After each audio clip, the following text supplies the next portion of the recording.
Shopping, shopping, shopping आणि परत एकदा मी फ्लॉवर मार्केटमध्ये गेलीये. त्याचं कारणही तसंच होतं, की मला घ्यायची होती फुलं, काही फोटोशूट करायचं होतं म्हणूनच. तर आज आहे ना, खूप जास्त महाग फ्लॉवर्स होते. हे रेड रोज होते ना, ते 600 ला एक बंच होता आणि बाकी कोणत्याही कलरचं रोज जर घेतलं तर 300 ला होतं. 600 म्हटल्यावर मला तर खूप जास्त वाटलं म्हणून मी तिथून तर काय रेड रोज घेतले नाही. डायरेक्टलीच पिंक फ्लॉवरचा जो काही बंच होता तो घेतला. बाकी हे असे इतके सुंदर फ्लॉवर होते तिथं, कोणतंही घेऊ आणि कोणतं नाही असं होऊन जातं. पण इतके फ्लॉवर घेऊन आपण काय करणार? म्हणून काही जास्त घेतले नाही. जे पाहिजे होतं तेच घेतलं. जिप्सीचं होतं ते मला मिळालं होतं 300 ला आणि हे पिंक रोजचं जे काही बंच होता तो मला मिळाला होता 300 ला. लगेचच बस पकडली आणि मी निघाली होती आता परत रिटर्न जाण्यासाठी. कारण की खूप जास्त ट्रॅफिक असतं या रोडवरती. हे रोडचं काम चालू असल्यामुळं आणि रिव्हचाही टायमिंग झाला होता.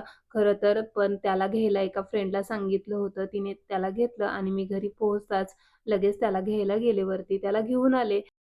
घेऊन आल्यानंतर लगेचच फ्रेश वगैरे झालो आणि आत्ता आम्ही निघालो होतो मंदिरात जाण्यासाठी.